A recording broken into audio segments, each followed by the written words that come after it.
Saptarishi YouTube channel ਦੇਖ ਰਹੇ ਦਰਸ਼ਕਾਂ ਨੂੰ ਪਿਆਰ ਭਰੀ ਸਤਿ ਸ੍ਰੀ ਅਕਾਲ। ਪਿਆਰੇ ਦਰਸ਼ਕੋ, ਮੈਂ ਤੁਹਾਡਾ ਆਪਣਾ ਬਲਦੇਵ ਸਿੰਘ ਪ੍ਰੋਗਰਾਮ ਲੈ ਕੇ ਹਾਜ਼ਰ ਹਾਂ। ਸਾਡੇ ਲੇਖ ਸਾਡਾ ਮਾਣ। ਸਾਡੇ ਅੱਜ ਦੇ ਪ੍ਰੋਗਰਾਮ ਦੇ ਵਿੱਚ ਮਾਣਮੱਤੀ ਸ਼ਖਸੀਅਤ ਸ਼ਾਮਲ ਨੇ ਸ਼੍ਰੀ ਪ੍ਰਵੀਨ ਸੰਧੂ ਜੀ, ਜੋ PS art and culture society ਦੇ ਪ੍ਰਧਾਨ ਨੇ। ਉਹ ਇਸ ਸੁਸਾਇਟੀ ਰਾਹੀਂ ਸਮਾਜ ਨੂੰ ਅਗਾਂਹ ਵਧੂ ਸੋਚ ਦੇਣਾ ਚਾਹੁੰਦੇ ਨੇ। ਉਹਨਾਂ ਦੇ ਸੁਪਨਿਆਂ ਨੂੰ ਉਹ ਪੂਰਾ ਕਰਨ ਦੇ ਲਈ ਦਿਨ ਰਾਤ ਇੱਕ ਕੀਤੀ ਹੋਈ ਹੈ। ਉਹਨਾਂ ਨੇ ਹੁਣ ਸਾਡੇ ਲਈ ਨਵੀਂ ਕਿਤਾਬ ਲਿਖੀ ਹੈ, ਮਾਂ ਦਾ ਪੁਨਰ ਜਨਮ। ਇਹ ਮਾਂ ਦੀ ਮਮਤਾ ਉੱਤੇ ਆਧਾਰਿਤ ਕਿਤਾਬ ਹੈ। ਇਹਨਾਂ ਨਾਲ ਗੱਲਬਾਤ ਕਰਦੇ ਹਾਂ ਇਸ ਕਿਤਾਬ ਸੰਬੰਧੀ, ਇਹਨਾਂ ਦੇ ਕੰਮਾਂ ਕਾਰਾਂ ਸੰਬੰਧੀ, ਇਹਨਾਂ ਦੇ ਵਿਸ਼ਵ ਦ੍ਰਿਸ਼ਟੀ ਸੰਬੰਧੀ, ਇਹਨਾਂ ਦਾ ਵਿਸਥਾਰ ਸਹਿਤ ਗੱਲ ਕਰਦੇ ਹਾਂ। ਪਹਿਲਾਂ ਇਹਨਾਂ ਦਾ ਸਵਾਗਤ ਕਰਦੇ ਹਾਂ। ਸੰਧੂ ਸਾਹਿਬ, ਸਵਾਗਤ ਹੈ ਤੁਹਾਡਾ ਚੈਨਲ ਤੇ ਆਉਣ ਲਈ। ਅਸੀਂ ਬਲਦੇਵ ਭਾਜੀ, ਸਤਿ ਸ਼੍ਰੀ ਅਕਾਲ, ਧੰਨਵਾਦ। ਸੰਧੂ ਸਾਹਿਬ, ਇਹ ਜਿਹੜੀ ਕਿਤਾਬ ਲਿਖੀ ਹੈ ਤੁਸੀਂ, ਮਾਂ ਦਾ ਪੁਨਰ ਜਨਮ, ਮਾਂ ਦੀ ਫੋਟੋ ਵੀ ਲੱਗੀ ਹੈ ਮਾਤਾ ਜੀ ਦੀ, ਬਹੁਤ ਖੂਬਸੂਰਤ ਕਿਤਾਬ ਹੈ ਜੀ। ਮਾਂ ਦਾ ਸ਼ਬਦ ਸੁਣਦੇ ਹੀ ਮੂੰਹ ਪਿਆਰ ਨਾਲ ਭਰ ਜਾਂਦਾ ਹੈ ਜੀ, ਪਿਆਰ ਅਥਾਹ ਜਾਗਰਿਤ ਹੁੰਦਾ ਹੈ ਜੀ। ਇਹ ਕਿਤਾਬ ਲਿਖਣ ਦਾ ਤੁਹਾਡਾ ਮਾਂ ਤੇ ਕਨਸੈਪਟ ਕਿਵੇਂ ਬਣਿਆ? ਬਲਦੇਵ ਭਾਜੀ, ਮਾਂ ਨਾਲ ਹਰ ਇੱਕ ਨੂੰ ਬਹੁਤ ਪਿਆਰ ਹੁੰਦਾ ਜੀ ਜੀ। ਮਾਂ ਦਾ ਆਪਾਂ ਦੇਣਾ ਨਹੀਂ ਦੇ ਸਕਦੇ ਜੀ। ਮਾਂ ਇੱਕ ਇਹੋ ਜਿਹੀ ਚੀਜ਼ ਹੈ, ਆਪਾਂ ਕੋ ਕੋਈ ਵੀ ਇਹੋ ਜਿਹੇ ਲਫ਼ਜ਼ ਨਹੀਂ ਮੇਰੀ ਸੋਚ ਮੁਤਾਬਕ ਬਣੇ ਕਿ ਜੋ ਆਪਾਂ ਮਾਂ ਦੀ ਮਮਤਾ ਦੀ ਤੁਲਨਾ ਉਹਨਾਂ ਸ਼ਬਦਾਂ ਨਾਲ ਕਰ ਸਕੀਏ। ਮਾਂ ਕਹਿੰਦਾ ਮਾਂ ਹੁੰਦੀ ਏ ਮਾਂ ਦੁਨੀਆ ਵਾਲੀ। ਬਿਲਕੁਲ ਤੁਹਾਡੀ ਸਹੀ ਗੱਲ ਆ ਵੀਰ ਜੀ। ਮਾਤਾ ਮੇਰੀ ਦਾ ਹਾਰਟ ਦਾ ਆਪਰੇਸ਼ਨ 2012 ਦੇ ਵਿੱਚ ਹੋਇਆ ਸੀ ਜੀ। ਤੇ ਉਦੋਂ ਤੋਂ ਮਾਤਾ ਜੀ ਦਾ ਜਿਹੜਾ ਦਵਾਈਆਂ ਨਾਲ ਤੇ ਹਸਪਤਾਲਾਂ ਨਾਲ ਵਾਹ ਪੈ ਗਿਆ ਜੀ। ਜਦੋਂ ਅਸੀਂ ਮਾਤਾ ਜੀ ਦਾ ਆਪਰੇਸ਼ਨ 2012 ਚ ਕਰਾ ਲਿਆ ਤੇ ਅਸੀਂ ਸੋਚਿਆ ਵੀ ਨਹੀਂ, ਹੁਣ ਨਹੀਂ ਕੋਈ ਗੱਲ, ਮਾਤਾ ਜੀ ਨੂੰ ਕੋਈ ਗੱਲ ਨਹੀਂ, ਹਾਰਟ ਦੀ ਆ ਪ੍ਰੋਬਲਮ, ਹਾਰਟ ਦੀ ਪ੍ਰੋਬਲਮ ਜਿਹੜੀ ਮਾਤਾ ਨੂੰ ਸਹੀ ਹੋ ਗਈ ਆ ਜੀ। ਉਹ ਵੀਰ ਜੀ 2-3 ਸਾਲ ਲੰਘੇ ਤੇ ਮਾਤਾ ਜੀ ਨੂੰ ਦੁਬਾਰਾ ਫਿਰ ਥੋੜੀ ਜਿਹੀ ਸਾਹ ਦੀ ਪ੍ਰੋਬਲਮ ਸ਼ੁਰੂਆਤ ਹੋ ਗਈ ਜੀ। ਜਿੱਦਾਂ ਤੁਹਾਨੂੰ ਪਤਾ ਕਿ ਆਪਣੇ ਪਿੰਡਾਂ ਦੇ ਵਿੱਚ ਪਰਹੇਜ ਵੀ ਜਿਹੜਾ ਉਹ ਆਪਾਂ ਘਰਾਂ ਦੇ ਵਿੱਚ ਘਿਓ ਖਾ ਕੇ ਕਰਦੇ ਆ। ਬਿਲਕੁਲ ਤੁਹਾਡੀ ਸਹੀ ਗੱਲ ਹੈ। ਤੇ ਉਹ ਸਲੋਲੀ ਫਿਰ ਦੁਬਾਰਾ ਮਾਤਾ ਨੂੰ ਜਿਹੜੀ ਆ ਉਹ ਪ੍ਰੋਬਲਮ ਸਟਾਰਟ ਜਿਹੜੀ ਆ ਹਾਰਟ ਦੀ ਉਹ ਸ਼ੁਰੂਆਤ ਹੋ ਗਈ। ਤੇ ਥੋੜੇ ਸਮੇਂ ਬਾਅਦ ਮਾਤਾ ਜੀ ਨੇ ਕਿਹਾ ਕਿ ਮੈਨੂੰ ਸਾਹ ਚੜ੍ਹਨਾ ਫਿਰ ਦੁਬਾਰਾ ਚਾਲੂ ਹੋ ਗਿਆ ਜੀ। ਤੇ ਜਦੋਂ ਮੈਂ ਡਾਕਟਰ ਨਾਲ ਦੁਬਾਰਾ ਗੱਲਬਾਤ ਕੀਤੀ, ਮੈਂ ਡਾਕਟਰ ਸਾਹਿਬ ਕਿ ਆਪਾਂ ਤੇ ਮਾਤਾ ਦਾ ਹਾਰਟ ਦਾ ਆਪਰੇਸ਼ਨ ਕਰਾ ਲਿਆ ਤੇ ਫਿਰ ਸਾਹ ਚੜ੍ਹਨਾ ਕੋਈ ਚਾਲੂ ਹੋ ਗਿਆ ਜੀ। ਆਂਦਾ ਜੀ ਤੁਸੀਂ ਇਹ ਪਰਹੇਜ ਨਹੀਂ ਕਰਨ ਡਏ ਜੀ, ਆਪਰੇਸ਼ਨ 'ਚ ਕੋਈ ਕਮੀ ਨਹੀਂ ਹੈਗੀ ਆ, ਤੁਸੀਂ ਇਹ ਪਰਹੇਜ ਨਹੀਂ ਪ੍ਰੋਪਰਲੀ ਉਹਦਾ ਕਰ ਰਹੇ। ਤੇ ਵੀਰ ਜੀ ਕਹਿਣ ਦਾ ਇਹ ਭਾਵ ਕਿ ਮਾਤਾ ਨੂੰ ਦੁਬਾਰਾ ਫਿਰ ਹਾਰਟ ਅਟੈਕ 2015 ਦੇ ਵਿੱਚ ਫਿਰ ਆ ਗਿਆ ਹੋ ਗਿਆ ਜੀ। ਤੇ ਮਾਤਾ ਜੀ ਦਾ ਫਿਰ ਇੱਕ ਉਹਨਾਂ ਨੇ ਆਪਰੇਸ਼ਨ ਤੇ ਦੁਬਾਰਾ ਨਹੀਂ ਕਰ ਸਕਦੇ ਸੀ, ਉਹਨਾਂ ਨੇ ਮਾਤਾ ਜੀ ਦਾ ਸਟੰਟ ਪਾਤਾ ਜੀ। ਤੇ ਉਹਨਾਂ ਨੇ ਕਿਹਾ ਜੀ ਇਹ ਨਾੜੀ ਬੰਦ ਹੋ ਗਈ ਸੀ ਤੇ ਅਸੀਂ ਖੋਲ ਦਿੱਤੀ ਆ। ਉਹ ਫਿਰ ਵੀਰ ਜੀ ਚਲਦਿਆਂ ਮਾਤਾ ਜੀ ਫਿਰ 2 ਸਾਲ ਕੱਢੇ ਤੇ ਮਾਤਾ ਦੀਆਂ ਨਾੜਾਂ ਫਿਰ ਬੰਦ ਹੋ ਗਈਆਂ ਜੀ। ਅੱਛਾ। ਨਾੜਾਂ ਬੰਦ ਹੋਣ ਤੋਂ ਬਾਅਦ ਫਿਰ ਮਾਤਾ ਜੀ ਨੂੰ ਅਸੀਂ ਸਕਾਟ ਹਸਪੀਟਲ ਲੈ ਗਏ ਤੇ ਉਹ ਆਂਦੇ ਜੀ ਨਹੀਂ, ਹੁਣ ਨਹੀਂ ਕੁਝ ਹੋ ਸਕਦਾ। ਅੱਛਾ। ਹੁਣ ਮਾਤਾ ਜੀ ਤੁਹਾਡੇ ਜਿਹੜੇ ਹੁਣ ਬਚ ਨਹੀਂ ਸਕਦੇ, ਹੁਣ ਤੇ ਪਰਮਾਤਮਾ ਜੀ ਸੇਵਾ ਕਰ ਲਓ, ਤੁਸੀਂ ਲੈ ਜਾਓ। ਬਲਦੇਵ ਭਾਜੀ ਤੁਹਾਡੇ ਵਰਗੇ ਵੀਰ ਨੇ ਮੈਨੂੰ ਸਲਾਹ ਸੰਧੂ ਇੱਕ ਦੱਸੋ ਵੀ ਜਦੋਂ ਉਹਨਾਂ ਡਾਕਟਰਾਂ ਨੇ ਤੁਹਾਨੂੰ ਕਿਹਾ ਕਿ ਸੇਵਾ ਕਰ ਲਓ, ਤੁਸੀਂ ਇਹ ਗੱਲ ਕਿਤਾਬ 'ਚ ਵੀ ਲਿਖੀ ਜੀ, ਤੇ ਉਦੋਂ ਕਿਹੋ ਜਿਹੀ ਮਨ ਤੇ ਬੀਤਦੀ ਹੈ? ਕਿਉਂਕਿ ਕਿਸੇ ਦੀ ਮਾਂ ਪ੍ਰਤੀ ਇਹ ਕਿਹਾ ਜਾਂਦਾ ਤਾਂ ਉਹਨੂੰ ਵੀ ਸੇਵਾ ਕਰ ਲਓ, ਉਹਦਾ ਮਤਲਬ ਅਨੁਮਾਨ ਹੋ ਜਾਂਦਾ ਹੈ ਕਿ ਕੁਝ ਘੰਟਿਆਂ ਦੇ, ਕੁਝ ਦਿਨਾਂ ਦੇ, ਮਹੀਨੇ ਦੇ ਮਹਿਮਾਨ ਨੇ। ਕਿਹੋ ਜਿਹੀ ਦਿਲ ਤੇ ਤੁਸੀਂ ਬੀਤੀ ਭਾਜੀ ਉਸ ਸਮੇਂ? ਜਾਂ ਤੇ ਮੈਂ ਜਾਣਦਾ ਤੇ ਜਾਂ ਮੇਰਾ ਰੱਬ ਜਾਣਦਾ ਜੀ। ਜਦੋਂ ਕਿਸੇ ਨੂੰ ਇਹ ਗੱਲ ਕਹੀ ਜਾਵੇ ਕਿ ਤੇਰੀ ਮਾਂ ਹੁਣ 5-7 ਦਿਨਾਂ ਦੀ ਮਹਿਮਾਨ ਹੈ ਜੀ। ਜਦੋਂ ਭਾਜੀ ਮੈਂ ਡਾਕਟਰ ਦੇ ICU ਰੂਮ ਵਿੱਚੋਂ ਨਿਕਲਿਆ ਤੇ ਮੈਨੂੰ ਡਾਕਟਰ ਨੇ ਇਹ ਗੱਲ ਕਹੀ ਤੇ ਮੈਨੂੰ ਇਹ ਨਹੀਂ ਸੀ ਸਮਝ ਲੱਗ ਰਹੀ ਕਿ ਮੈਨੂੰ ਨਾ ਧਰਤੀ ਵੇਲ ਦੇ ਰਹੀ ਸੀ ਤੇ ਨਾ ਮੈਨੂੰ ਅਸਮਾਨ। ਤੇ ਮੈਂ ਆਪਣੇ ਆਪ ਦੇ ਵਿੱਚ ਇਹ ਉਸੇ ਟਾਈਮ ਸੋਚ ਸ਼ਕਤੀ ਮੇਰੇ ਅੰਦਰ ਇਹੋ ਚੀਜ਼ ਆਈ ਜਾਵੇ ਕਿ ਤੇਰੀ ਮਾਂ 1 ਹਫ਼ਤਾ ਹੀ ਰਹਿਣੀ ਬਸ ਜੀ, ਉਸ ਤੋਂ ਬਾਅਦ ਤੈਨੂੰ ਮਾਂ ਨਹੀਂ ਲੱਭਣੀ। ਤੇ ਫਿਰ ਮੈਂ ਉਸ ਅਕਾਲ ਪੁਰਖ ਦਾ ਨਾਂ ਲੈ ਕੇ ਆਪਣੇ ਆਪ ਨੂੰ ਸਮਝਾਇਆ ਕਿ ਨਹੀਂ, ਅਜੇ ਤੇਰੇ ਕੋਲ 1 ਹਫ਼ਤਾ ਪਿਆ ਵਾ ਜੀ, ਆਪਾਂ ਕੋਸ਼ਿਸ਼ ਨਹੀਂ ਛੱਡਣੀ। ਮੈਂ ਡਾਕਟਰ ਸਾਹਿਬ ਨੂੰ ਕਿਹਾ, ਮੈਂ ਡਾਕਟਰ ਸਾਹਿਬ ਤੁਸੀਂ ਜਿੰਨੀ ਵਾਹ ਲੱਗਦੀ ਲਾਓ। ਪਰ ਬਲਦੇਵ ਭਾਜੀ ਮੈਨੂੰ ਡਾਕਟਰ ਸਾਹਿਬ ਨੇ ਇਹ ਗੱਲ ਕਹੀ, ਕਹਿੰਦੇ ਵੀ ਜੇ ਤੇ ਤੁਹਾਡੀ ਮਾਂ ਦੇ ਵਿੱਚ ਜੀਣ ਸ਼ਕਤੀ ਹੋਈ ਤੇ ਉਹ ਜੀ ਸਕਦੀ ਆ। ਅਸੀਂ ਦਵਾਈਆਂ ਨਾਲ ਵੀ ਨਹੀਂ ਕੁਝ ਕਰ ਸਕਦੇ। ਜੇ ਮਾਂ ਦਾ ਵੀ ਹੋਇਆ ਕਿ ਮੈਂ ਜੀਣਾ ਵਾ ਤੇ ਫਿਰ ਉਹ ਅਕਾਲ ਪੁਰਖ ਵੀ ਸੱਚੇ ਪਾਤਸ਼ਾਹ ਹਿੰਮਤ ਕਰੂਗਾ ਤੇ ਤੁਹਾਡੀ ਮਾਂ ਨੂੰ ਦੁਬਾਰਾ ਜਨਮ ਮਿਲ ਸਕਦਾ। ਮੈਂ ਕਿਤਾਬ 'ਚੋਂ ਪੜ੍ਹਿਆ ਕਿ ਮਾਂ ਦੀ ਜੀਣ ਸ਼ਕਤੀ ਤਾਂ ਫਿਰ ਹੋਣੀ ਹੈ, ਕਿਉਂਕਿ ਤੁਸੀਂ ਲਿਖਿਆ ਕਿ ਉਹ ਫੌਜੀ ਦੀ ਪਤਨੀ ਹੈ, ਉਹ ਪਰਿਵਾਰ ਨੂੰ ਸੰਭਾਲਦੀ ਹੈ, ਭੂਆ ਨੂੰ, ਉਹ ਹੌਸਲੇ ਵਾਲੀ ਹੈ। ਜੀ ਜੀ ਜੀ। ਤੇ ਇਹਦਾ ਮਤਲਬ ਫਿਰ ਤੁਹਾਨੂੰ ਤਾਂ ਉਹ ਬੀਜ ਰੂਪ ਲੱਭ ਗਿਆ, ਜਿਵੇਂ ਸਰਜੀਵਨ ਬੂਟੀ ਤੁਹਾਡੀ ਸਮਝ ਆ ਗਈ ਹੋਣੀ ਹੈ ਕਿ ਮਾਂ 'ਚ ਜੀਣ ਸ਼ਕਤੀ ਤਾਂ ਹੈਗੀ ਹੈ ਜੀ। ਫਿਰ ਤਾਂ ਤੁਹਾਡਾ ਚਿਹਰਾ ਇੱਕ ਵਾਰੀ ਖਿੜ ਗਿਆ ਹੋਣਾ ਕਿ ਮਾਂ 'ਚ ਤਾਂ ਹੈ ਤੰਤ, ਜਿਹੜੀ ਆਖਰੀ ਦਵਾਈ ਇਹਨਾਂ ਨੇ ਦੱਸੀ ਹੈ ਸਾਨੂੰ। ਮੈਂ ਵੀਰ ਜੀ ਜਦੋਂ ਮਾਤਾ ਜੀ ਕੋ ਅਗਲੇ ਦਿਨ ICU ਰੂਮ ਵਿੱਚ ਗਿਆ ਤੇ ਮੈਂ ਮਾਤਾ ਦਾ ਹੱਥ ਫੜ ਕੇ ਮਾਤਾ ਨੂੰ ਕਿਹਾ, ਮੈਂ ਮਾਤਾ ਜੀ ਤੁਹਾਨੂੰ ਡਾਕਟਰ ਸਾਹਿਬ ਨੇ ਕਿਹਾ ਵੀ ਕੁਛ ਨਹੀਂ ਹੋਣਾ, ਤੁਸੀਂ ਠੀਕ ਹੋ ਜਾਣਾ ਜੀ। ਮਾਤਾ ਨੇ ਥੋੜੀਆਂ ਜਿਹੀਆਂ ਅੱਖਾਂ ਪੁੱਟੀਆਂ ਤੇ ਮੇਰੀਆਂ ਅੱਖਾਂ ਭਰ ਆਈਆਂ, ਕਿਉਂਕਿ ਮੈਨੂੰ ਪਤਾ ਸੀ ਕਿ ਡਾਕਟਰ ਸਾਹਿਬ ਨੇ ਕਿਹਾ ਵੀ ਹਫਤਾ ਕੀ ਮਾਤਾ ਨੇ ਹੋਣਾ। ਤੇ ਮੈਂ ਮਾਤਾ ਦਾ ਹੱਥ ਫੜ ਕੇ ਇਸ ਤਰ੍ਹਾਂ ਤੇ ਮੈਂ ਮਾਤਾ ਨੂੰ ਕਿਹਾ, ਮਾਤਾ ਮੈਂ ਕਿਹਾ ਮਾਤਾ ਤੈਨੂੰ ਜੀਣਾ ਪੈਣਾ ਸਾਡੇ ਵਾਸਤੇ, ਤੂੰ ਆਪਣੇ ਅੰਦਰ ਜੀਣ ਸ਼ਕਤੀ ਪੈਦਾ ਕਰ, ਤੂੰ ਮਾਤਾ ਮੇਰੇ ਲਈ ਜੀਣਾ, ਹੁਣ ਤੂੰ ਜਿੰਨਾ ਜੀ ਲਿਆ ਫੌਜੀ ਸਾਹਿਬ ਲਈ ਜੀ ਆ, ਹੁਣ ਤੂੰ ਮੇਰੇ ਵਾਸਤੇ ਜੀ। ਨਾਲੇ ਤੁਸੀਂ ਕਿਤਾਬ 'ਚ ਇਹ ਵੀ ਲਿਖਿਆ ਕਿ ਮੈਂ ਫੌਜੀ ਸਾਹਿਬ ਨਾਲ ਵਾਅਦਾ ਕਰਿਆ ਕਿ ਤੁਸੀਂ ਨੂੰ ਜਿਉਣਾ ਪੈਣਾ, ਤੁਹਾਨੂੰ ਜਿਉਂਦੀ ਲੈ ਕੇ ਆਉਣਾ, ਇਹ ਵੀ ਤੁਸੀਂ ਕਿਤਾਬ 'ਚ ਲਿਖਿਆ। ਮੈਨੂੰ ਮੇਰੇ ਸਾਹਮਣੇ ਦੋ ਟਾਸਾਂ ਸੀ, ਇੱਕ ਮੇਰੀ ਮਾਂ ਤੇ ਇੱਕ ਮੇਰਾ ਬਾਪੂ ਜੀ। ਮੈਂ ਬਾਪੂ ਦਾ ਹੌਸਲਾ ਵੀ ਨਹੀਂ ਸੀ ਤੋੜ ਸਕਦਾ ਕਿ ਮਾਂ ਨੂੰ ਡਾਕਟਰਾਂ ਨੇ ਜਵਾਬ ਦੇ ਦਿੱਤਾ। ਮੈਂ ਘਰ 'ਚ ਕਿਸੇ ਨਾਲ ਗੱਲ ਨਹੀਂ ਕੀਤੀ, ਇਹ ਸਿਰਫ ਗੱਲ ਮੇਰੇ ਵੱਡੇ ਭਰਾ ਜੀ ਨੂੰ ਪਤਾ ਸੀ। ਮੈਂ ਆਪਣੀ ਭੈਣ ਨਾਲ ਵੀ ਗੱਲ ਨਹੀਂ ਕੀਤੀ, ਕਿਉਂਕਿ ਜਿਹੜੀਆਂ ਕੁੜੀਆਂ ਹੁੰਦੀਆਂ ਉਹਨਾਂ ਨੂੰ ਕੋਮਲ ਹੁੰਦੀਆਂ। ਤੇ ਮੈਂ ਬਾਪੂ ਜੀ ਨਾਲ ਵਾਅਦਾ ਕਰ ਦਿੱਤਾ, ਪਰ ਮੈਨੂੰ ਅੰਦਰੋਂ ਇਹ ਥੋੜਾ ਜਿਹਾ ਮਹਿਸੂਸ ਹੁੰਦਾ ਹੈ ਕਿਤੇ ਮੇਰਾ ਵਾਅਦਾ ਝੂਠਾ ਤੇ ਨਹੀਂ। ਮੈਂ ਕਲਾਵੇ ਵਿੱਚ ਲੈ ਕੇ ਬਾਪੂ ਜੀ ਨੂੰ ਇਹ ਗੱਲ ਕਹੀ, ਮੈਂ ਕਿਹਾ ਫੌਜੀ ਸਾਹਿਬ ਘਬਰਾਓ ਨਾ, ਮੈਂ ਲੈ ਕੇ ਆਉਂਗਾ ਵਾਪਸ ਮੈਂ ਮਾਤਾ ਨੂੰ। ਜੀ ਜੀ ਜੀ। ਬਾਪੂ ਜੀ ਵੀ ਕਿੰਨੇ ਕੁ ਡਰੇ ਹੋਏ ਸੀਗੇ? ਬਾਪੂ ਜੀ ਦਾ ਬਲਦੇਵ ਭਾਜੀ ਆਪਾਂ ਇਸ ਚੀਜ਼ ਨੂੰ ਸਮਝ ਸਕਦੇ ਹਾਂ ਕਿ ਇੱਕ ਜਿਹੜਾ ਜੀਵਨ ਸਾਥੀ ਹੁੰਦਾ ਨਾ, ਉਹਦਾ ਬੜਾ ਆਪਸ ਦੇ ਵਿੱਚ ਪਿਆਰ ਹੁੰਦਾ ਵਾ। ਉਹਨਾਂ ਨੇ ਜਦੋਂ ਵਿਆਹ ਇਕੱਠਾ ਹੁੰਦਾ ਵਾ, ਬੱਚੇ ਹੋਏ, ਉਹਨਾਂ ਨੂੰ ਪੜ੍ਹਾਇਆ ਲਿਖਾਇਆ, ਵਿਆਹਿਆ, ਦੋ ਪਹੀਏ ਆ ਜੀ। ਜਦੋਂ ਲੱਗਦਾ ਵੀ ਹੁਣ ਇੱਕ ਪਹੀਆ ਟੁੱਟ ਜਾਣਾ ਤੇ ਮਹਿਸੂਸ ਤੇ ਹੁੰਦਾ ਹੀ ਆ ਵੀ ਇਹ ਤੋਂ ਬਾਅਦ ਮੈਂ ਜ਼ਿੰਦਗੀ ਇਕੱਲਾ ਕਿੱਦਾਂ ਕੱਢਾਂਗਾ, ਭਾਵੇਂ ਬੱਚੇ ਜਿੰਨੇ ਮਰਜ਼ੀ ਲੈ ਕੇ ਆਉਣ, ਪਰ ਜੀਵਨ ਸਾਥੀ ਤੇ ਜੀਵਨ ਸਾਥੀ ਹੁੰਦਾ ਹੈ ਜੀ। ਪਰਵੇਜ਼ ਸੰਧੂ, ਇੱਕ ਗੱਲ ਇਹ ਵੀ ਤੁਸੀਂ ਦੱਸੋ ਕਿ ਮੌਜੂਦਾ ਦੌਰ ਦੇ ਵਿੱਚ ਸਾਡੇ ਸਮਾਜ ਦੇ ਵਿੱਚ ਕੁਝ ਪ੍ਰੋਬਲਮ ਚੱਲ ਰਹੀ ਹੈ। ਤੁਸੀਂ ਸੋਸ਼ਲ ਮੀਡੀਆ ਦੇ ਵੂਮਨ ਕਮਿਸ਼ਨ ਵੱਲੋਂ ਲਗਾਤਾਰ ਆ ਰਹੀਆਂ ਟਿੱਪਣੀਆਂ ਤੁਸੀਂ ਦੇਖ ਰਹੇ ਹੋ, ਬੜੀਆਂ ਸ਼ਰਮਨਾਕ ਤੇ ਚਿੰਤਾਜਨਕ। ਬਿਲਕੁਲ ਤੁਹਾਡੀ ਕਿ ਬੱਚੇ ਆਪਣੇ ਮਾਪਿਆਂ ਨੂੰ ਬਹੁਤ ਸਮਝਦੇ ਹੈ, ਉਹਨਾਂ ਨੂੰ ਸਾਂਭ ਸੰਭਾਲ ਨਹੀਂ ਸਕਦੇ। ਈਵਨ ਕਿ ਜਿਹੜੀਆਂ ਪਿਛਲੇ ਦਿਨਾਂ 'ਚ ਤੁਸੀਂ ਦੇਖਿਆ ਕਿ ਉਹ ਵੱਡੇ ਵੱਡੇ ਅਫਸਰਾਂ ਦੀਆਂ, ਕਿਸੇ ਦੀ ਪੋਤੀ ਡਾਕਟਰ ਹੈ, ਕਿਸੇ ਦੀ ਪੋਤੀ SDM ਹੈ, ਕਿਸੇ ਦੀ ਜੱਜ ਲੱਗੀ ਹੋਈ ਹੈ, ਮੁੰਡੇ ਵੀ ਉਹਨਾਂ ਦੇ ਚੰਗੇ ਅਹੁਦਿਆਂ ਤੇ ਰੁਤਬਿਆਂ ਨੇ, ਉਹ ਵੀ ਮਾਂ ਨੂੰ ਸੰਭਾਲਣ ਤੋਂ ਮੁਨਕਰ ਹੋ ਰਹੇ ਨੇ ਜੀ। ਉਹ ਤੁਹਾਨੂੰ ਕਿਹੋ ਜਿਹਾ ਲੱਗਦਾ ਕਿ ਉਹ ਲੋਕ ਕਿਹੋ ਜਿਹੀ ਮਿੱਟੀ ਦੇ ਬਣੇ ਹੋਏ ਆ, ਜਾਂ ਕੀ ਪ੍ਰੋਬਲਮ ਲੱਗਦੀ ਹੈ ਤੁਹਾਨੂੰ ਉੱਥੇ? ਬਲਦੇਵ ਵੀਰ ਜੀ, ਮੈਨੂੰ ਇਹ ਨਹੀਂ ਪਤਾ ਕਿ ਉਹਨਾਂ ਦੀਆਂ ਕੀ ਮਜਬੂਰੀਆਂ ਹੋਣ, ਪਰ ਵੀਰ ਜੀ ਮਾਂ ਕੋਈ ਮਜਬੂਰੀ ਵੀ ਨਹੀਂ ਹੋ ਸਕਦੀ। ਮਾਂ ਕੋਈ ਮਜਬੂਰੀ ਨਹੀਂ ਹੋ ਸਕਦੀ। ਉਹਨੇ ਤੁਹਾਨੂੰ ਗਿੱਲਿਓਂ ਸੁੱਕੇ ਕੀਤਾ, ਉਹ ਆਪ ਗਿੱਲੀ ਜਗ੍ਹਾ ਤੇ ਪਈ ਹੈ ਤੇ ਤੁਹਾਨੂੰ ਸੁੱਕੀ ਜਗ੍ਹਾ ਤੇ ਪਾ ਲਿਆ। ਤੁਹਾਨੂੰ ਪਾਲ ਪਲੋਸ ਕੇ ਇਸ ਕਾਬਲ ਬਣਾਇਆ ਕਿ ਅਫਸਰ ਬਣਾਇਆ, ਵਕੀਲ ਬਣਾਇਆ ਤੁਹਾਨੂੰ ਉਹਨਾਂ ਨੇ। ਤੇ ਅੱਜ ਅਸੀਂ ਇਹ ਸੋਚਦੇ ਹਾਂ ਕਿ ਮਾਂ ਸਾਡੇ ਲਈ ਬੋਝ ਆ, ਜੇ 2 ਟਾਈਮ ਦੀ ਇਹਨੇ ਰੋਟੀ ਵੀ ਖਾਣੀ ਤਾਂ ਉਹ ਵੀ ਸਾਡੇ ਲਈ ਭਾਰੂ ਆ। ਇਹ ਗੱਲ ਤੇ ਮੇਰੀ ਸੋਚ ਦੇ ਮੁਤਾਬਕ ਸ਼ਰਮਨਾਕ ਹੈ। ਮਤਲਬ ਪ੍ਰਵੀਨ ਸੰਧੂ ਇਹ ਗੱਲ ਨੂੰ ਸਮਝ ਨਹੀਂ ਸਕਦਾ ਵੀ ਉਹਨਾਂ ਦੀ ਕੀ ਗੱਲ ਹੈ। ਹਾਂ, ਨਹੀਂ ਤਾਂ ਮਾਂ ਤਾਂ ਲੋੜਵੰਦ ਹੈਗੀ ਹੈ, ਮਾਂ ਤਾਂ ਸਾਨੂੰ ਲੋੜ ਹੈ, ਨਾ ਕਿ ਮਾਂ ਨੂੰ ਸਾਡੀ ਲੋੜ ਹੈ। ਬਿਲਕੁਲ ਬਿਲਕੁਲ। ਮਾਂ ਸਾਡੇ ਸਮਾਜ ਦਾ ਮਾਣ ਸਨਮਾਨ, ਸਾਡਾ ਮਾਣ ਸਨਮਾਨ, ਸਾਡੇ ਲਈ ਤਾਂ ਦੁਆਵਾਂ ਕਰਦੀ ਹੈ।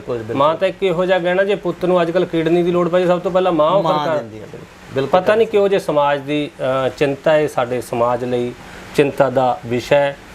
ਪ੍ਰਵੀਨ ਸੰਧੂ ਨੇ ਇਸ ਕਿਤਾਬ ਰਾਹੀਂ ਮਾਂ ਤੇ ਵੱਡੀਆਂ ਗੱਲਾਂ ਕੀਤੀਆਂ ਨੇ। ਇਹ ਪਾਠਕ ਇਸ ਨੂੰ ਪੜ੍ਹਨਗੇ। ਪ੍ਰਵੀਨ ਸੰਧੂ ਇੱਕ ਹੋਰ ਕਲਾਕਾਰ ਵੀ ਹੈ ਤੁਹਾਡੇ ਅੰਦਰ। ਤੁਸੀਂ ਉਸ ਕਲਾਕਾਰ ਦੇ ਬਦੌਲਤ ਦੇਸ਼ਾਂ ਵਿਦੇਸ਼ਾਂ ਦੇ ਚੱਕਰ ਵੀ ਲਾਏ ਹੋ। ਉਸ ਨੂੰ ਤੁਸੀਂ ਇਕੱਲੇ ਪੰਜਾਬ ਨੂੰ ਨਹੀਂ, ਆਪਣੇ ਘਰ ਨੂੰ ਨਹੀਂ, ਪੂਰੇ ਸਮਾਜ ਨੂੰ ਸੁਧਾਰਨਾ ਚਾਹੁੰਦੇ ਹੋ। ਤੁਸੀਂ ਬਹੁਤ ਸਾਰੀਆਂ ਵਰਕਸ਼ਾਪਾਂ ਕਰਦੇ ਹੋ। ਇਸ ਕੰਮ ਰਾਹੀਂ ਤੁਹਾਨੂੰ ਕਿੱਥੋਂ ਇਹਦੀ ਚੇਟਕ ਲੱਗੀ ਤੇ ਇਹਦੇ ਵਿੱਚ ਰਾਹੀਂ ਤੁਸੀਂ ਕਰਨਾ ਕੀ ਚਾਹੁੰਦੇ ਹੋ, ਸਮਾਜ ਨੂੰ ਕੀ ਦੇਣਾ ਚਾਹੁੰਦੇ ਹੋ?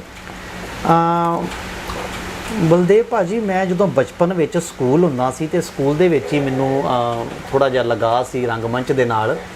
ਤੇ ਜਦੋਂ ਕਾਲਜ ਦੇ ਵਿੱਚ ਆਏ ਤਾਂ ਉਦੋਂ ਆਪਾਂ ਡਰਾਮੇ ਕਰਨੇ ਚਾਲੂ ਕਰ ਦਿੱਤੇ, ਭੰਗੜਾ ਕਰਨਾ ਚਾਲੂ ਕਰ ਦਿੱਤਾ, ਪਰ ਉਦੋਂ ਪਤਾ ਨਹੀਂ ਸੀ ਵੀ ਆਪਾਂ ਕਿੱਥੋਂ ਤੱਕ ਜਾਣਾ। ਅੱਛਾ। ਜਦੋਂ ਮੈਂ ਚੰਡੀਗੜ੍ਹ ਦੇ ਵਿੱਚ ਇੱਕ ਸਾਡਾ ਪ੍ਰੋਗਰਾਮ ਹੋਣਾ ਸੀ ਭੰਗੜੇ ਦਾ, ਟੈਗੋਰ ਦੇ ਵਿੱਚ, ਜਦੋਂ ਮੈਂ ਆਇਆ ਤੇ ਮੈਨੂੰ ਕਈ ਮਹਾਨ ਲੋਕਾਂ ਦੇ ਨਾਲ ਮਿਲਣ ਦਾ। ਕਦੋਂ ਆਏ ਤੁਸੀਂ? ਮੈਨੂੰ ਲੈ ਕੇ ਆਏ ਸੀ ਭਾਈ ਮੰਨਾ ਸਿੰਘ ਜੀ। ਅੱਛਾ, ਗੁਰਸ਼ਰਨ ਭਾਜੀ। ਹਾਂ, ਗੁਰਸ਼ਰਨ ਭਾਜੀ ਨਾਟਕ ਤੇ ਨਾਟਕਕਾਰ ਸੀ ਉਹ, ਮੇਰੇ ਉਸਤਾਦ ਜੀ ਵੀ ਆ ਜੀ। ਉਹਨਾਂ ਦਾ ਨਾਟਕ ਸੀ ਸਾਡਾ ਇੱਕ ਟੈਗੋਰ ਦੇ ਵਿੱਚ, ਤੇ ਉਦੋਂ ਗਾਂ ਫਿਰ ਤੁਹਾਡੇ ਵਰਗੇ ਵੀਰ ਭਰਾ ਮਿਲਣੇ ਚਾਲੂ। ਕਿੱਡੇ ਕੁ ਹੁੰਦੇ ਸੀ ਉਹ ਤੁਸੀਂ ਉਦੋਂ? ਮੈਂ ਉਦੋਂ ਵੀਰ ਜੀ 10ਵੀਂ ਦੇ ਵਿੱਚ ਪੜ੍ਹਦਾ ਸੀ। ਵੈਰੀ ਗੁੱਡ ਜੀ, ਜਦੋਂ ਮੇਰਾ ਗੁਰਸ਼ਰਨ ਭਾਜੀ ਨਾਲ ਸੰਮੇਲ ਹੋ ਗਿਆ। ਸੰਮੇਲ ਹੋਇਆ, ਹਾਂਜੀ ਹਾਂਜੀ। ਤੇ ਉਸ ਤੋਂ ਬਾਅਦ ਮੈਨੂੰ ਚੰਡੀਗੜ੍ਹ ਦੇ ਵਿੱਚ ਬਲਕਾਰ ਸਿੰਘ ਸਿੱਧੂ ਜੀ ਮਿਲੇ। ਅੱਛਾ, ਹਾਂਜੀ ਹਾਂਜੀ, ਜੋ ਬਹੁਤ ਨਾਟਕਕਾਰ ਆ, ਉਹ ਇੱਕ ਸਾਹਿਤਕਾਰ ਵੀ ਆ। ਉਹਨਾਂ ਬਾਰੇ ਤੇ ਮੈਂ ਕੁਝ ਕਹਿ ਨਹੀਂ ਸਕਦਾ, ਚੰਗੇ ਇਨਸਾਨ ਵੀ ਆ।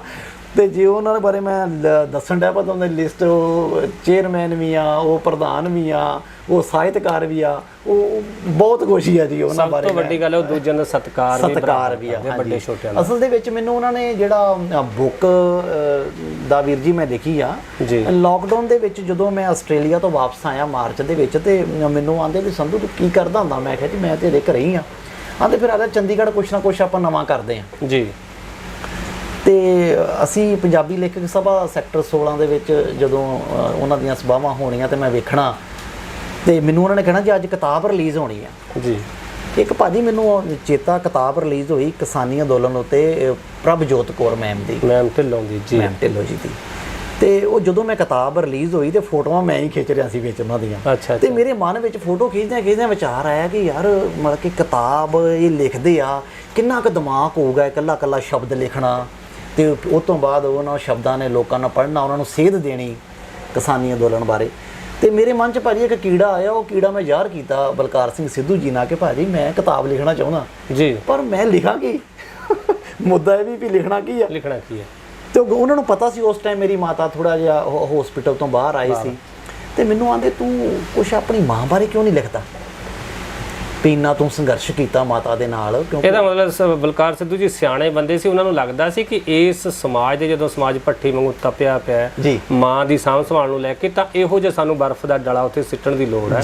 ਇਹੋ ਜਿਹੀ ਕੋਈ ਸੇਧ ਲੈ ਕੇ ਸਮਾਜ ਨੂੰ ਲਿਆਉਣ ਦੀ ਲੋੜ ਹੈ ਮਾਂ ਦੇ ਉੱਤੇ। ਜੀ, ਮਾਂ ਦੇ ਉੱਤੇ ਬਿਲਕੁਲ ਗੱਲ। ਉਹ ਫਿਰ ਭਾਜੀ ਮੈਂ ਕਾਗਜ਼ ਕਲਮ ਇੱਕ ਦਿਨ ਰਾਤ ਚੁੱਕੀ ਤੇ ਮੈਂ 2 ਅੱਖਰ ਲਿਖੇ, ਤੇ ਮੈਨੂੰ ਸਮਝ ਨਾ ਆਵੇ ਕਿ ਮੈਂ ਸ਼ੁਰੂਆਤ ਕਿੱਥੋਂ ਕਰਾਂ ਜੀ। ਮੈਂ ਫੋਨ ਚੁੱਕਿਆ, 12:30 ਦਾ ਟਾਈਮ ਸੀ ਰਾਤ ਦਾ। ਮੈਂ ਕਿਹਾ ਭਾਜੀ ਮੈਂ ਲਿਖਾਂ ਕੀ? ਆਂਦੇ ਇੱਕ ਵਾਰੀ ਤੂੰ ਲਿਖਣਾ ਸਟਾਰਟ ਕਰ, ਬਾਕੀ ਆਪੇ ਹੋਈ ਜਾਣਾ ਜੀ। ਤੇ ਉਹ ਗੱਲ ਵਾਕਿਆ ਸਹੀ ਭਾਜੀ। ਮੈਂ ਇੱਕ ਰਾਤ ਦੇ ਵਿੱਚ ਮੈਂ 20 ਪੇਜ ਲਿਖ ਦਿੱਤੇ। ਤੇ ਜਦੋਂ ਮੈਂ ਪੇਜ ਲਿਖ ਕੇ ਸਵੇਰੇ ਭਾਜੀ ਨੂੰ ਮਿਲਿਆ, ਮੈਂ ਕਿਹਾ ਭਾਜੀ ਮੈਂ ਆਹ ਲਿਖ ਦਿੱਤਾ। ਆਂਦੇ ਸ਼ਾਬਾਸ਼, ਇੰਨੇ ਪੇਜ ਲਿਖਦੇ, ਰਾਤ ਸੁੱਤਾ ਵੀ ਹੈ ਕਿ ਨਹੀਂ ਜੀ? ਮੈਂ ਕਿਹਾ ਭਾਜੀ ਮੈਨੂੰ ਤੇ ਜਦੋਂ ਇੰਟਰਸਟ ਜਿਹਾ ਬਣਿਆ ਫਿਰ ਮੈਂ ਲਿਖੀ ਗਿਆ। ਤੇ ਉਹ ਤੋਂ ਫਿਰ ਭਾਜੀ ਮੈਂ ਮਾਤਾ ਜੀ ਦੀ ਸਾਰੀ ਸਟੋਰੀ ਜਿਹੜੀ ਆ ਉਹ ਕਿਤਾਬ ਦੇ। ਚੰਗਾ ਕੀਤਾ ਪ੍ਰਵੀਨ ਸੰਧੂ ਇਹ ਕੰਮ ਕਰਕੇ, ਤੁਸੀਂ ਇੱਕ ਸਾਡੇ ਸਮਾਜ ਨੂੰ ਸੁਨੇਹਾ ਦਿੱਤਾ। ਆਪਾਂ ਗੱਲ ਕਰ ਰਹੇ ਸੀ ਕਿ ਪ੍ਰਵੀਨ ਸੰਧੂ ਵਿਦੇਸ਼ ਜਾਂਦਾ ਹੈ ਆਪਣੀ ਨਾਟਕ ਮੰਡਲੀ ਨੂੰ ਲੈ ਕੇ, ਆਪਣੀ ਵਰਕਸ਼ਾਪਸ ਨੂੰ ਲੈ ਕੇ।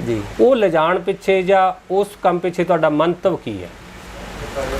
ਭਾਜੀ ਮੇਰਾ ਇਹ ਸੀ ਕਿ ਵਿਦੇਸ਼ਾਂ ਵਿੱਚ ਜਾ ਕੇ ਆਪਣੀ ਮਾਂ ਬੋਲੀ ਨੂੰ ਆਪਾਂ ਪ੍ਰਮੋਟ ਕਰੀਏ, ਵੀ ਸਾਡਾ ਜਿਹੜਾ ਕਲਚਰ ਆ ਪੰਜਾਬ ਦਾ ਉਹ ਇਸ ਤਰ੍ਹਾਂ ਦਾ ਵਾ। ਮੈਂ ਭਾਜੀ ਕਾਫੀ ਦੇਸ਼ਾਂ ਦੇ ਵਿੱਚ ਇੰਟਰਨੈਸ਼ਨਲ ਵਰਕਸ਼ਾਪ ਕਰ ਚੁੱਕੇ ਹਾਂ, ਫਰਾਂਸ, ਜਰਮਨੀ, ਪੁਰਤਗਾਲ, Greece, Holland, China, Macao, Singapore, Malaysia, London, ਕਾਫੀ ਦੇਸ਼ਾਂ 'ਚ ਆਪਾਂ ਜਿਹੜਾ ਥੀਏਟਰ ਭਾਜੀ ਬਲਕਾਰ ਨਾਲ ਮੈਂ ਕਰ ਚੁੱਕਿਆ ਜਾ ਕੇ। ਭਾਜੀ ਬਲਕਾਰ ਵੀ ਕਾਫੀ ਇੰਟਰਨੈਸ਼ਨਲ ਵਰਕਸ਼ਾਪਾਂ ਦੇ ਵਿੱਚ ਮੇਰੇ ਨਾਲ ਗਏ। ਇੱਥੇ ਤੁਸੀਂ ਪੰਜਾਬੀ ਭਾਈਚਾਰੇ ਨੂੰ ਆਪਣੇ ਕਲਚਰ ਨਾਲ ਜੋੜਦੇ ਹੋ ਜਾਂ ਹੋਰ ਲੋਕਾਂ ਨੂੰ ਵੀ ਇਨਵੋਲਵ ਕਰਦੇ ਹੋ, ਜਾਂ ਉੱਥੇ ਕਰਦੇ ਕੀ ਹੋ ਬੇਸਿਕਲੀ ਤੁਸੀਂ? ਉੱਥੇ ਇਸ ਤਰ੍ਹਾਂ ਜੀ, ਜਦੋਂ ਅਸੀਂ ਭੰਗੜੇ ਦੀ ਵਰਕਸ਼ਾਪ ਕਿਸੇ ਵੀ ਦੇਸ਼ ਵਿੱਚ ਲਾਉਂਦੇ ਆ, ਅੱਛਾ, ਤੇ ਇੱਕ ਗੱਲ ਮੈਂ ਕਹਿਣਾ ਚਾਹੂੰਗਾ ਕਿ ਭਾਜੀ ਸਾਡੇ ਜਿਹੜਾ ਕਲਚਰ ਆ ਪੰਜਾਬ ਦਾ, ਉਹ ਹੌਲੀ ਹੌਲੀ ਵੈਸਟਰਨ ਨੂੰ ਅਪਣਾ ਰਿਹਾ ਵਾ, ਤੇ ਜਿਹੜੇ ਵੈਸਟਰਨ ਵਾਲੇ ਆ ਉਹ ਹੌਲੀ ਹੌਲੀ ਸਾਡੇ ਕਲਚਰ ਨੂੰ ਅਪਣਾ ਰਹੇ ਆ। ਕੰਮ ਉਲਟਾ ਹੋ ਰਿਹਾ। ਅੱਛਾ। ਤੇ ਇੱਕ ਵੀਰ ਜੀ ਮੈਂ ਤੁਹਾਨੂੰ ਗੱਲ ਦੱਸਣਾ ਚਾਹੁੰਦਾ, ਮੈਂ ਜਾਪਾਨ ਗਿਆ ਤੇ ਜਾਪਾਨ ਦੀ ਇੱਕ ਲੇਡੀ ਨੇ ਪੰਜਾਬੀ ਅਕੈਡਮੀ ਖੋਲੀ ਹੋਈ ਭੰਗੜੇ ਦੀ। ਅੱਛਾ। ਤੇ ਉਹ ਸਿਰਫ ਪੰਜਾਬੀ ਗਾਣਿਆਂ ਦੇ ਉੱਤੇ ਹੀ ਜਾਪਾਨੀ ਮੁੰਡੇ ਕੁੜੀਆਂ ਨੂੰ ਭੰਗੜਾ ਸਿਖਾਉਂਦੀ ਹੈ। ਅੱਛਾ। ਮੈਨੂੰ ਜਾਣ ਦਾ ਮੌਕਾ ਮਿਲਿਆ, ਤੇ ਜਦੋਂ ਮੈਂ ਉੱਥੇ ਜਾ ਕੇ ਉਹਨੂੰ ਪੁੱਛਿਆ ਵੀ ਤੈਨੂੰ ਕਿੱਦਾਂ ਦਾ ਮਹਿਸੂਸ ਹੁੰਦਾ, ਪੰਜਾਬੀ ਤੈਨੂੰ ਆਉਂਦੀ ਆ? ਤੇ ਉਹ ਮੈਨੂੰ ਆਂਦੀ ਮੈਨੂੰ ਪੰਜਾਬੀ ਤੇ ਆਉਂਦੀ ਨਹੀਂ, ਪਰ ਮੈਨੂੰ ਇਹਦੀ ਬੀਟ ਜਿਹੜੀ ਇੱਕ ਵੱਖਰੀ ਲੱਗਦੀ ਆ। ਅੱਛਾ। ਭੰਗੜੇ ਦਾ ਜਿਹੜਾ ਢੋਲ ਦੀ ਬੀਟ ਆ, ਇਹ ਮੇਰੇ ਮਨ ਨੂੰ ਬਹੁਤ ਸਕੂਨ ਦਿੰਦੀ ਜਦੋਂ ਵੱਜਦੀ ਆ। ਤੇ ਆਪਾਂ ਵੇਖੋ ਅੱਜ ਕੱਲ ਵਿਆਹਾਂ ਸ਼ਾਦੀਆਂ ਦੇ ਵਿੱਚ ਡੀਜੇ ਲਾ ਕੇ ਤੇ ਵੈਸਟਰਨ ਤੇ ਨੱਚਣਾ ਚਾਲੂ ਕਰ ਦਿੱਤਾ। ਹਾਂ, ਇਹ ਤਾਂ ਸਾਨੂੰ ਸੰਧੂ ਸਾਹਿਬ ਪਤਾ ਨਹੀਂ ਕੀ ਹੈ। ਸਾਨੂੰ ਪੰਜਾਬੀ, ਸਾਡੀ ਰਾਜਧਾਨੀ ਚੰਡੀਗੜ੍ਹ ਚੋਂ, ਪੰਜਾਬ ਦੇ ਸਕੂਲਾਂ ਚੋਂ ਇਹੋ ਜਿਹੀ ਸਥਿਤੀ ਬਣੀ ਪਈ ਹੈ ਕਿ ਪੰਜਾਬ 'ਚ ਬੱਚੇ ਦੇ ਪੰਜਾਬੀ ਬੋਲਣ ਤੇ ਉਹਨੂੰ ਜੁਰਮਾਨਾ ਕਰ ਦਿੱਤਾ ਜਾਂਦਾ। ਬਿਲਕੁਲ ਤੁਹਾਡੀ ਸਹੀ ਗੱਲ। ਇਹ ਖਤਰਨਾਕ ਮੋੜ ਹੈ ਕਿ ਦੁਨੀਆ ਸਾਨੂੰ ਜਦੋਂ ਕਿ ਅਪਣਾ ਰਹੀ ਹੈ, ਅਡਾਪਟ ਕਰ ਰਹੀ ਹੈ, ਸਾਡੀ ਵਿਚਾਰਧਾਰਾ ਨੂੰ ਲੈ ਰਹੀ ਹੈ। ਇਹ ਤਾਂ ਤੁਸੀਂ ਚੰਗਾ ਕੰਮ ਕਰ ਰਹੇ ਹੋ, ਤੁਹਾਨੂੰ ਸ਼ੁਭਾਸ਼ਾਵਾਂ ਵੀ ਦਿੰਦੇ ਹਾਂ ਅਸੀਂ ਕਿ ਤੁਸੀਂ ਇਸੇ ਤਰ੍ਹਾਂ ਪੰਜਾਬੀ ਦਾ ਝੰਡਾ ਜਿਹੜਾ ਉਹ ਬੁਲੰਦ ਰੱਖੋ। ਇੱਕ ਹੋਰ ਸਵਾਲ ਕਿ ਤੁਸੀਂ ਚੜ੍ਹਦੀ ਉਮਰੇ ਜਦੋਂ ਪੰਜਾਬ 'ਚ ਰੁਜ਼ਗਾਰ ਦੀ ਥਾਂ ਵਿਦੇਸ਼ ਚਲੇ ਜਾਂਦੇ ਹੋ, ਉਹ ਕੀ ਭਾਣਾ ਵਰਤਿਆ ਤੁਸੀਂ ਇੱਥੇ ਰਹਿ ਕੇ ਕੰਮ ਕਰਨ ਦੀ, ਜਾਂ ਇੱਥੇ ਸੱਭਿਆਚਾਰ ਵਿਕਾਸ ਦੀ ਕਿਉਂ ਨਾ ਸੋਚੀ? ਭਾਜੀ ਉਹ ਵੀ ਇੱਕ ਕੀੜਾ ਸੀ ਉਸ ਸਮੇਂ ਜੀ, ਬਾਹਰ ਜਾਣ ਦਾ ਜੀ। ਮਾਂ ਮੇਰੀ ਨੇ ਮੈਨੂੰ ਬੜਾ ਮਨਾ ਕੀਤਾ ਜੀ ਕਿ ਇੱਥੇ ਆਪਣਾ ਕੋਈ ਕਾਰੋਬਾਰ ਕਰ, ਜੇ ਤੂੰ ਕੋਈ ਹੋਰ ਬਿਜ਼ਨਸ ਤੁਸੀਂ ਕੀੜਾ ਕਹਿੰਦੇ ਹੋ ਮਤਲਬ ਟੈਲੈਂਟ ਹੈ ਤੁਹਾਡਾ, ਉਸ ਨੂੰ ਤੁਸੀਂ ਸੱਚਾਈ ਦੇ ਵਿੱਚ ਬਦਲ ਦਿੰਦੇ ਹੋ ਜੀ। ਕੀੜੇ ਦਾ ਮਤਲਬ ਟੈਲੈਂਟ ਹੈ ਜੋ ਕਰਕੇ ਦਿਖਾ ਦਿੰਦੇ ਹੋ ਲੋਕਾਂ ਨੂੰ ਜੀ। ਪਰ ਵਿਦੇਸ਼ਾਂ ਵਿੱਚ ਭਾਜੀ ਜਦੋਂ ਮੈਂ ਪਹਿਲੀ ਵਾਰੀ ਮੇਰਾ ਜਿਹੜਾ ਟੂਰ ਸੀ ਉਹ ਸਿੰਗਾਪੁਰ ਦਾ ਸੀ, ਮੈਂ ਜ਼ਿਕਰ ਕੀਤਾ ਕਿਤਾਬ ਦੇ ਵਿੱਚ, ਤੇ ਉਹ ਮੈਂ ਨਾਨ ਦੀਆਂ ਬਰਫੀਆਂ ਨਾਲ ਜੁੜਿਆ। ਬਿਲਕੁਲ ਬਿਲਕੁਲ ਜੀ। ਤੇ ਉਹ ਜਦੋਂ ਮੈਂ ਤਿਆਰ ਹੁੰਨਾ ਘਰੋਂ ਜਾਣ ਵਾਸਤੇ, ਤੇ ਮੈਂ ਕਹਿ ਤੇ ਬੈਠਾ ਵੀ ਮੈਂ ਹੁਣ ਚੱਲ ਜਾਣਾ ਵਾ, ਸਾਰੇ ਕੰਮ ਤਿਆਰ ਹੋ ਗਏ, ਪਰ ਜਿੱਦਣ ਮੈਂ ਜਾਣਾ ਸੀ ਉਦੋਂ ਮੇਰਾ ਅੰਦਰੋਂ ਮਨ ਕਰਦਾ ਸੀ ਕਿ ਮੈਂ ਇਹ ਨਾ ਕਰਦਾ ਕਿ ਮੈਂ ਜਾਣਾ ਨਹੀਂ ਆ। ਅੱਛਾ। ਪਰ ਪੈਸੇ ਲੱਗੇ ਹੋਏ ਸੀ, ਪਰ ਸੋਚਿਆ ਮਨਾ, ਕਿਉਂਕਿ ਭਾਜੀ ਜਿਹੜੀ ਮਾਂ ਦੀਆਂ ਤੰਦਾਂ ਹੁੰਦੀਆਂ ਨਾ, ਇਹ ਅਸਲ 'ਚ ਪਤਾ ਹੀ ਬੱਚੇ ਨੂੰ ਉਦੋਂ ਲੱਗਦਾ ਜਦੋਂ ਵਿਛੋੜਾ ਪੈਂਦਾ। ਉਹਨਾਂ ਜ਼ਿਕਰ ਮਾਂ ਬਾਪ ਦੀ ਕਦਰ ਨਹੀਂ ਬੱਚੇ ਨੂੰ ਹੁੰਦੀ, ਤੇ ਮੇਰੇ ਨਾਲ ਵੀ ਉਹ ਚੀਜ਼ ਹੋਈ ਜੀ। ਤੁਸੀਂ ਉੱਥੇ ਕਿਤਾਬ 'ਚ ਲਿਖਦੇ ਹੋ ਕਿ ਜਦੋਂ ਸਿੰਗਾਪੁਰ ਤੁਸੀਂ ਹੋਟਲ 'ਚ ਰਹਿੰਦੇ ਹੋ, ਤੁਹਾਡੇ ਕੋਲ ਬੇਸਣ ਦੀਆਂ ਮਾਂ ਦੀਆਂ ਬਰਫੀਆਂ ਹੁੰਦੀਆਂ, ਤੁਹਾਡੇ ਨਾਲ ਗੱਲ ਕਰਨ ਨੂੰ ਕੋਈ ਨਹੀਂ ਹੁੰਦਾ, ਦੋਸਤ ਮਿੱਤਰ ਨਹੀਂ ਬਣੇ ਹੁੰਦੇ, ਕੰਮ ਵੀ ਤੁਹਾਨੂੰ ਨਹੀਂ ਮਿਲਿਆ ਹੁੰਦਾ, ਤੁਸੀਂ ਉੱਥੇ ਇੱਕ ਲੈਸਨ ਲਿਖਦੇ ਹੋ ਪੂਰਾ ਕਿ ਤੁਹਾਨੂੰ ਮਾਂ ਦੀ ਯਾਦ ਆਉਂਦੀ ਹੈ। ਬਿਲਕੁਲ। ਤੁਸੀਂ ਜਦੋਂ ਮਾਂ ਤੋਂ ਦੂਰ ਗਏ, ਤੁਸੀਂ ਹੁਣ ਗੱਲ ਕਰ ਰਹੇ ਸੀ, ਕਿਹੋ ਜਿਹਾ ਮਹਿਸੂਸ ਹੁੰਦਾ ਤੁਹਾਨੂੰ? ਮਹਿਸੂਸ ਭਾਜੀ ਬਲਦੇਵ, ਜਿੱਦਾਂ ਮੈਂ ਪਹਿਲਾਂ ਜ਼ਿਕਰ ਕੀਤਾ ਕਿ ਇਹ ਚੀਜ਼ਾਂ ਕਈ ਲਫ਼ਜ਼ਾਂ 'ਚ ਨਹੀਂ ਆਪਾਂ ਕਹਿ ਸਕਦੇ, ਮਤਲਬ ਅੰਦਰੋਂ ਕੁਝ ਹੁੰਦਾ ਹੈ। ਅੰਦਰੋਂ ਜਿੱਦਾਂ ਉਹ ਕਹਿੰਦੇ ਨਾ ਆਪਾਂ ਪੰਜਾਬੀ 'ਚ, ਕਿ ਘਾਉ ਮਾਊ ਜਿਹਾ ਹੁੰਦਾ ਜੀ ਅੰਦਰੋਂ। ਕਿ ਉਧਰੋਂ ਮੈਂ ਮਾਤਾ ਜੀ ਦੇ ਬਣਾਏ ਹੋਏ ਵੇਸਣ, ਜਦੋਂ ਮੈਨੂੰ ਚੇਤਾ ਆਵੇ ਕਿ ਮਾਤਾ ਵੇਸਣ ਕਿੱਦਾਂ ਕੱਟ ਰਹੀ ਸੀ ਤੇ ਕਿੱਦਾਂ ਬਣਾ ਰਹੀ ਸੀ, ਤੇ ਨਾਲੇ ਮੈਂ ਖਾਵਾਂ ਤੇ ਨਾਲੇ ਮੈਂ ਰੋਵਾਂ ਕਿ ਮਾਤਾ ਤੂੰ ਸੱਚੀ ਆਂਦੀ ਸੀ ਕਿ ਸਿਆਣੇ ਆਂਦੇ ਆ ਕਿ ਕੰਧ ਹੋਲੇ ਪਰਦੇਸ, ਤੇ ਪਰਦੇਸਾਂ 'ਚ ਜਾ ਕੇ ਪਤਾ ਲੱਗਦਾ ਕਿ ਪਰਿਵਾਰ ਕੀ ਹੁੰਦਾ। ਜੀ ਜੀ ਜੀ ਜੀ। ਇਹਦਾ ਮਤਲਬ ਤੁਹਾਨੂੰ ਉਹ ਜਦੋਂ ਦਰਦ ਹੋਇਆ ਤੇ ਉਹਨੂੰ ਤੁਸੀਂ ਬਿਆਨ ਕੀਤਾ ਤੇ ਦੁਨੀਆ ਨੂੰ ਦੱਸਿਆ ਕਿ ਇਹਦਾ ਮਤਲਬ ਜਿੰਨੇ ਸਾਡੇ ਪੰਜਾਬੀ ਛੋਟੇ ਛੋਟੇ ਬੱਚੇ, ਕੁੜੀਆਂ ਬੱਚੇ ਸਾਡੇ 10th ਕਰਕੇ ਵਿਦੇਸ਼ ਚਲੇ ਜਾਂਦੇ ਆ, ਉਹਨਾਂ ਦਾ ਜਹਾਜ਼ ਚੜ੍ਹਨ ਦਾ ਚਾਹ ਹੁੰਦਾ ਹੈ। ਇਹਦਾ ਮਤਲਬ ਤੁਹਾਨੂੰ ਇਹ ਲੱਗਦਾ ਕਿ ਉਹਨਾਂ ਨੂੰ ਵੀ ਮਾਂ ਦਾ ਦਰਦ ਜਾਂ ਮਾਂ ਦੀਆਂ ਮਮਤਾ ਦੀਆਂ ਤੰਦਾਂ ਨੇ ਉਸੇ ਤਰ੍ਹਾਂ ਅੰਦਰੋਂ ਖਿੱਚ ਪਾਉਂਦੀਆਂ ਹੋਣਗੀਆਂ? ਬਿਲਕੁਲ ਜੀ, ਬਿਲਕੁਲ। ਮਾਂ ਹੁੰਦੀ ਹੈ ਜੀ। ਬੱਚਾ ਜਿੰਨਾ ਮਰਜ਼ੀ ਆਪਣੇ ਆਪ ਨੂੰ ਕਵੇ ਕਿ ਮੈਂ ਹੁਣ ਸਿਆਣਾ ਹੋ ਗਿਆ, ਮੈਂ ਇਕੱਲਾ ਰਹਿ ਸਕਦਾ ਵਾਂ, ਮੈਂ ਇੰਡੀਪੈਂਡੈਂਟ ਰਹਿ ਸਕਦਾ, ਮੈਨੂੰ ਕਿਸੇ ਦੀ ਜ਼ਰੂਰਤ ਨਹੀਂ ਆ, ਪਰ ਦਿਹਾੜੀ ਦੇ ਵਿੱਚ ਇੱਕ ਵਕਤ ਇਹੋ ਜਿਹਾ ਜ਼ਰੂਰ ਆਉਂਦਾ ਜੀ ਜਦੋਂ ਬੰਦਾ ਕਰਦਾ ਕਿ ਮਾਂ ਨੂੰ ਯਾਦ ਕਰਦਾ ਜਾਂ ਬਾਪ ਨੂੰ ਯਾਦ ਕਰਦਾ। ਜੀ ਜੀ। ਕਿ ਉਹ ਮੇਰੀ ਮਾਂ ਮੇਰੇ ਨਾਲ ਇੱਦਾਂ ਕਰਦੀ ਸੀ, ਮੇਰੀ ਮਾਂ ਮੈਨੂੰ ਆਂਦੀ ਸੀ ਕਿ ਆ ਜਾ ਭੁੱਖ ਲੱਗੀ ਰੋਟੀ ਖਾ ਲਾ। ਪਰਦੇਸਾਂ 'ਚ ਕੰਨੇ ਕਹਿਣਾ ਕਿ ਪੁੱਤ ਰੋਟੀ ਖਾਧੀ ਹੈ ਕਿ ਤੂੰ ਨਹੀਂ ਖਾਧੀ, ਪੈਸੇ ਪੁੱਛਦੇ ਆ। ਪੈਸੇ ਪੁੱਛਦੇ। ਤੇ ਹੁਣ ਸੰਧੂ ਸਾਹਿਬ ਤੁਹਾਡੇ ਅਗਲੇ ਕੀ ਪ੍ਰੋਜੈਕਟ ਹੈਗੇ ਹੈ ਜਿਨ੍ਹਾਂ ਨੂੰ ਤੁਸੀਂ ਚਾਹੁੰਦੇ ਹੋ ਕਿ ਇਹ ਮੈਂ ਪੂਰੇ ਕਰਾਂ, ਜਾਂ ਕਦੋਂ ਪੂਰੇ ਹੋਣਗੇ ਇਹ ਤਾਂ ਬੰਦੇ ਨੂੰ ਪਤਾ ਨਹੀਂ ਲੱਗਦਾ, ਗਰਭ ਦੇ ਭਵਿੱਖ 'ਚ ਹੁੰਦਾ। ਤੁਸੀਂ ਹੁਣ ਕੀ ਪਲੈਨਿੰਗ ਕਰ ਰਹੇ ਹੋ? ਮੇਰੀ ਪਲੈਨਿੰਗ ਬਲਦੇਵ ਭਾਜੀ ਇਹੋ ਹੀ ਆ ਕਿ ਮੈਂ ਆਪਣੀ ਸਾਰਿਆਂ ਨਾਲੋਂ ਪਹਿਲਾਂ ਤੇ ਮਾਂ ਬੋਲੀ ਨੂੰ ਬਚਾਉਣ ਦੀ ਕੋਸ਼ਿਸ਼ ਕਰਾਂ ਜਿੰਨਾ ਕਿ ਮੈਂ ਉਪਰਾਲਾ ਕਰ ਸਕਦਾ। ਚੰਡੀਗੜ੍ਹ ਦੇ ਵਿੱਚ ਆਪਣੇ PTC ਨਿਊਜ਼ ਦੇ ਭਾਜੀ ਤਰਲੋਚਨ ਜੀ ਵੀ ਲੱਗੇ ਹੋਏ ਆ, ਬਲਕਾਰ ਜੀ ਵੀ ਲੱਗੇ ਹੋਏ ਆ, ਹੋਰ ਵੀ ਸਾਡੇ ਮਹਾਨ ਬੰਦੇ ਜਿਹੜੇ ਲੱਗੇ ਹੋਏ ਆ ਕਿ ਅਸੀਂ ਵੀਰ ਜੀ ਇੱਕ ਗੱਲ ਮੈਂ ਤੁਹਾਡੇ ਨਾਲ ਸਾਂਝੀ ਕਰਨਾ ਚਾਹੂੰਗਾ ਕਿ ਜੀ ਤੁਸੀਂ, ਮੈਂ ਨਾਂ ਨਹੀਂ ਲੈਣਾ ਚਾਹੂੰਗਾ ਚੈਨਲ ਦੇ ਉੱਤੇ ਕਿ ਜੀ ਜੀ ਜੀ, ਕਿ ਮੈਂ ਕਿਸੇ ਦੇ ਘਰ ਗਿਆ ਜੀ ਤੇ ਉੱਥੇ ਬੱਚਾ ਖੇਡ ਰਿਹਾ ਸੀ ਤੇ ਉਹ ਸਾਡਾ ਪੰਜਾਬੀ ਪਰਿਵਾਰ ਆਂਦਾ, ਬੇਟੇ ਕਿਆ ਕਰ ਰਹੇ ਹੋ? अरे तू गिर जाएगा, अच्छा पहले आपको ऐसा करो, इसकी ना नोजी साफ करो, इसकी नोजी निकल रही है, बेटे आप इधर आओ।